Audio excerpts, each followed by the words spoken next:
नमस्कार, AB star news देख रहे हैं आप और मैं हूं आपके साथ सोहन सिंह। वक्त हो चला है देश लाइव का, जिसमें बात करेंगे तमाम अहम खबरों की। सबसे पहले बात करेंगे देश की नई राष्ट्रपति की। तो द्रौपदी मुर्मू देश की 15वीं राष्ट्रपति बन गई हैं। आज उन्होंने राष्ट्रपति पद की शपथ ली। इस दौरान तमाम सियासी दिग्गज संसद भवन के सेंट्रल हॉल में मौजूद रहे। तो देशवासियों के हित मेरे लिए सर्वोपरि हैं। मुर्मू ने राष्ट्रपति पद की शपथ लेने के बाद अपने संबोधन में इन बातों का जिक्र किया है। उन्होंने कहा कि भारत में गरीब भी सपने देख सकता है और उनके राष्ट्रपति बनने के बाद ये बात सच साबित हो गई है। तो संसद के सेंट्रल हॉल में राष्ट्रपति पद की उन्होंने शपथ ली, जिसके साथ ही सत्ता के सर्वोच्च पद पर देश की आदिवासी महिला पहुंच गई है। वो देश की पहली आदिवासी महिला हैं जो राष्ट्रपति बनी हैं। Chief justice of India NV Ramana ने द्रौपदी मुर्मू को राष्ट्रपति पद की शपथ दिलाई। शपथ लेने के बाद अपने संबोधन में द्रौपदी मुर्मू ने कई बड़ी बातें कही। उन्होंने कहा कि भारत में गरीब भी सपने देख सकता है और मेरा राष्ट्रपति बनना इसी बात का सबूत है। राष्ट्रपति मुर्मू ने कहा कि मैंने अपनी जीवन यात्रा ओडिशा के एक छोटे से आदिवासी गांव से शुरू की थी। मैं जिस पृष्ठभूमि से आती हूं, वहां मेरे लिए प्रारंभिक शिक्षा प्राप्त करना भी एक सपने जैसा ही था, लेकिन अनेक बाधाओं के बावजूद मेरा संकल्प दृढ़ रहा और मैं कॉलेज जाने वाली अपने गांव की पहली बेटी बनी। ये हमारे लोकतंत्र की ही शक्ति है कि उसमें एक गरीब घर में पैदा हुई बेटी, दूर सुदूर आदिवासी क्षेत्र में पैदा हुई बेटी भारत के सर्वोच्च संवैधानिक पद तक पहुंच सकती है। तो आज देश ने लोकतंत्र की एक अनूठी तस्वीर देखी है। भारत के लोकतंत्र की खूबसूरती क्या है, उसकी तस्वीर आज पूरे देश ने देखी है। और जो लोकतंत्र के कमजोर होने को लेकर के तमाम तरह की बातें कहते हुए नजर आ रहे थे, उनके लिए ये तस्वीर एक मिसाल पेश करती हुई नजर आ रही है कि कैसे एक आदिवासी महिला भी देश में सत्ता के सर्वोच्च पद तक पहुंच सकती है। अपनी इस यात्रा के दौरान द्रौपदी मुर्मू को कई बाधाओं का सामना करना पड़ा, चाहे बात उनके प्रारंभिक जीवन की हो, उसके बाद उनके राजनीतिक करियर की हो। तो आसान बिल्कुल भी ये सफर नहीं था, लेकिन वो कहते हैं कि जब दृढ़ इच्छा शक्ति हो तो कुछ भी मुश्किल नहीं है। और ये तस्वीर उन पिछड़े वर्ग के लोगों के लिए भी एक प्रेरणा बनती हुई नजर आ रही है, जो समाज के किसी भी क्षेत्र में कुछ भी करने की हिम्मत रखते हैं। तो ये तस्वीर एक तरह से मिसाल पेश करती हुई, एक नजीर बनती हुई नजर आ रही है।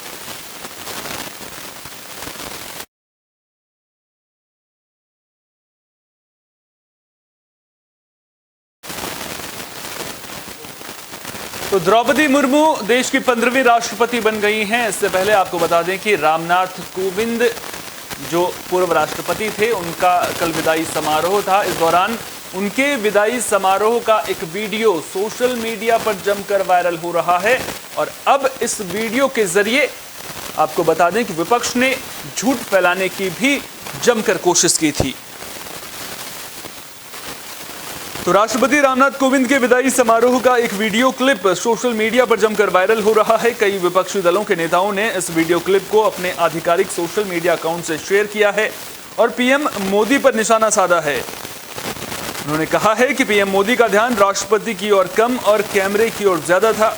विपक्षी नेताओं का कहना था कि राष्ट्रपति कोविंद पीएम मोदी का अभिवादन कर रहे थे और पीएम उनकी ओर ध्यान ही नहीं दे रहे थे। जिन नेताओं ने इस वीडियो क्लिप को शेयर किया है, उनमें आम आदमी पार्टी के राज्यसभा सांसद संजय सिंह, कांग्रेस की राष्ट्रीय प्रवक्ता सुप्रिया श्रीनेत और तेलंगाना राष्ट्र समिति के नेता वाईएसआर रेड्डी शामिल हैं। इनके अलावा भी कई नेताओं ने इस वीडियो क्लिप को शेयर किया था, लेकिन झूठ पकड़े जाने पर डिलीट कर दिया।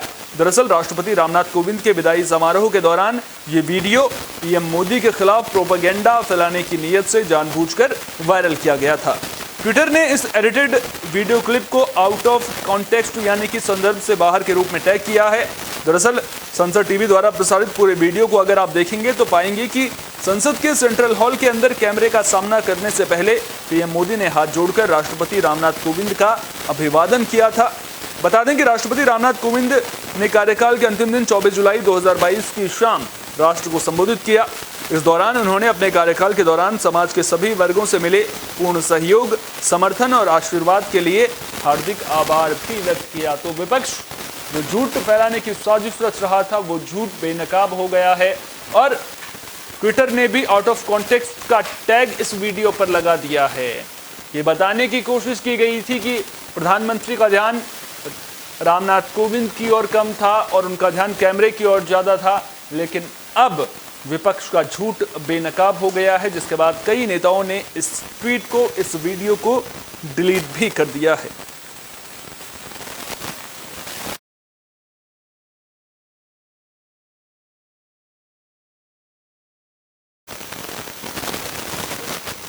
बाराबंकी से दर्दनाक सड़क हादसे की खबर सामने आ रही है। सड़क हादसे में 8 लोगों की मौत हो गई है, वहीं 15 से ज्यादा लोग घायल हुए हैं। आपको बता दें कि डबल डेकर बस का एक्सीडेंट हो गया था, जिसकी वजह से ये बड़ा हादसा हुआ है।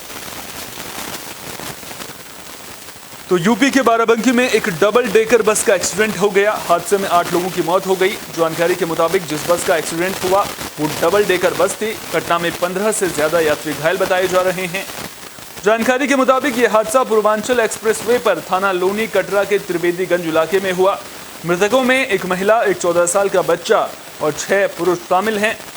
गंभीर रूप से घायल 13 लोग सीएचसी हैदरगढ़ से लखनऊ रेफर किए गए हैं।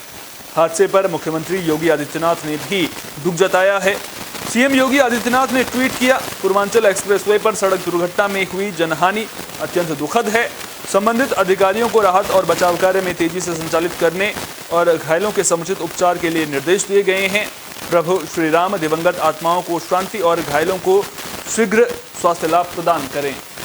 बाराबंकी से यह हादसे की खबर सामने आ रही है। तस्वीरें भी आप देख सकते हैं किस तरह से मामले की जानकारी मिलने के बाद पुलिस की टीम मौके पर पहुंची थी। इस घटना के बाद मौके पर अफरा तफरी मच गई थी।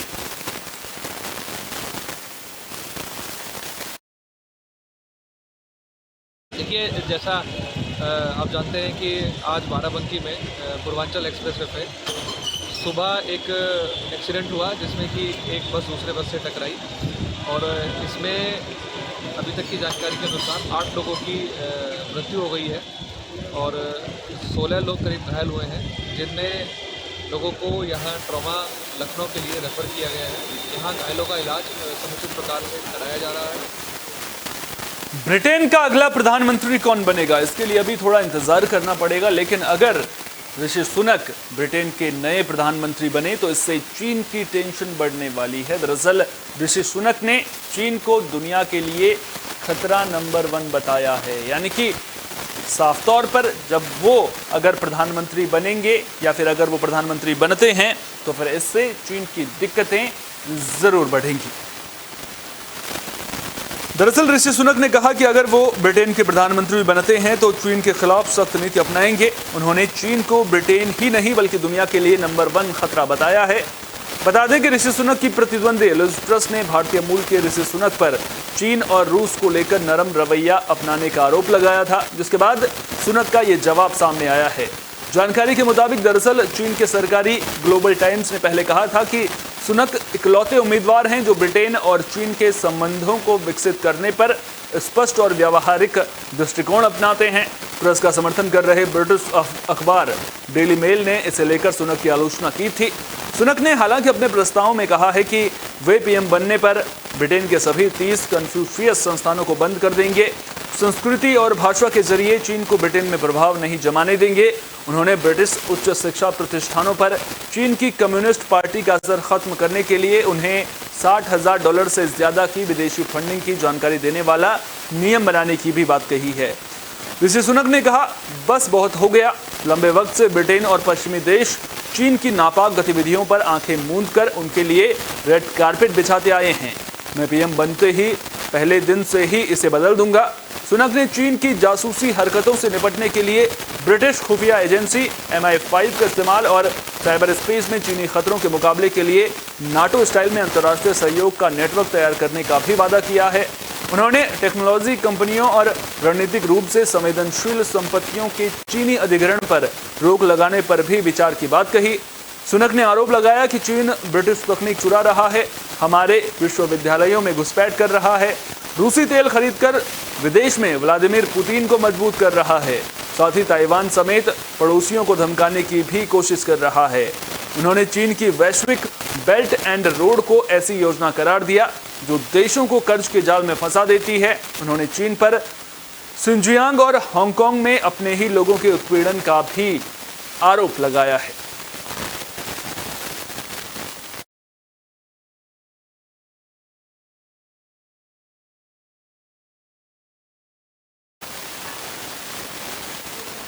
बात कोरोना की भी कर लेते हैं। दरअसल कोरोना के मामलों में उतार चढ़ाव का सिलसिला लगातार जारी है। पिछले 24 घंटे की बात करें तो पिछले 24 घंटे में 16,000 से ज़्यादा मामले सामने आए हैं। हालांकि अगर एक दिन पहले से तुलना करें तो मामले कम ज़रूर आए हैं, लेकिन टेंशन फिलहाल स्वास्थ्य विशेषज्ञों की बढ़ी हुई नजर आ रही है।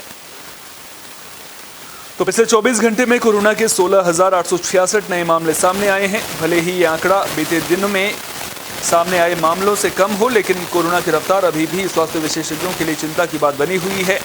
रिपोर्ट के मुताबिक देश में 168 दिनों के बाद संक्रमण दर 60% के पार जा चुकी है। स्वास्थ्य मंत्रालय के मुताबिक डेली पॉजिटिविटी रेट 7.03% है और वीकली पॉजिटिविटी रेट 4.4% है। देश में एक्टिव मामले भी घटकर 1,50,877 हो गए हैं। देश में कोरोना के कारण पिछले 24 घंटों में 41 लोगों की मौत हुई है और कोरोना के कारण मरने वालों की कुल संख्या भी बढ़कर 5,26,074 हो गई है।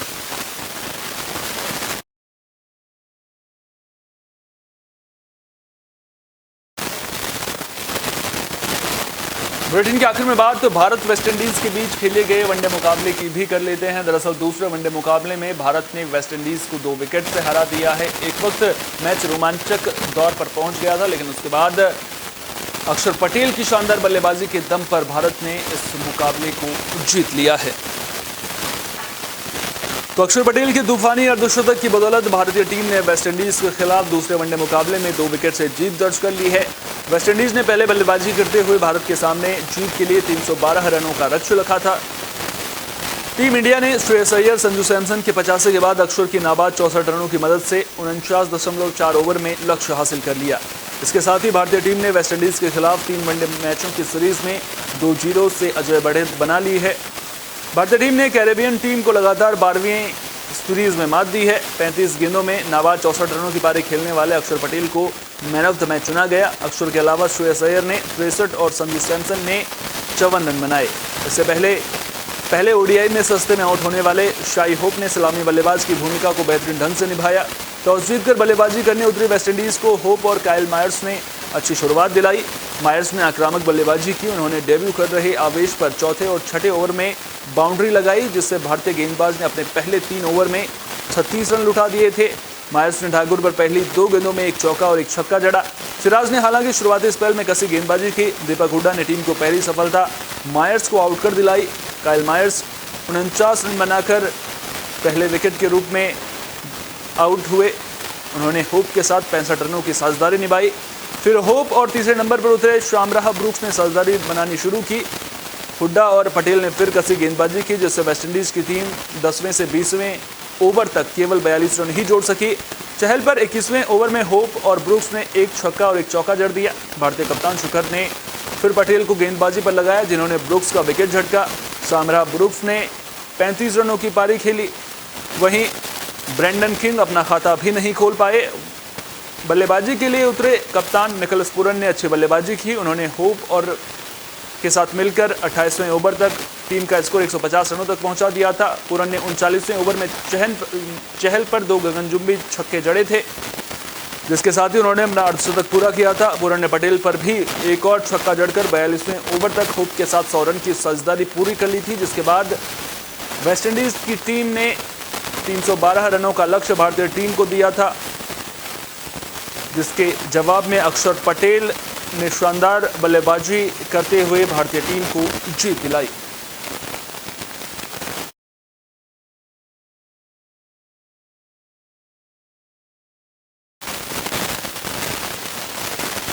देश लाइव में फिलहाल के लिए इतना ही। देश दुनिया की तमाम अहम खबरों के लिए बने रहिए एबी स्टार न्यूज के साथ, क्योंकि यहाँ पर खबरों का सिलसिला कभी नहीं थमता।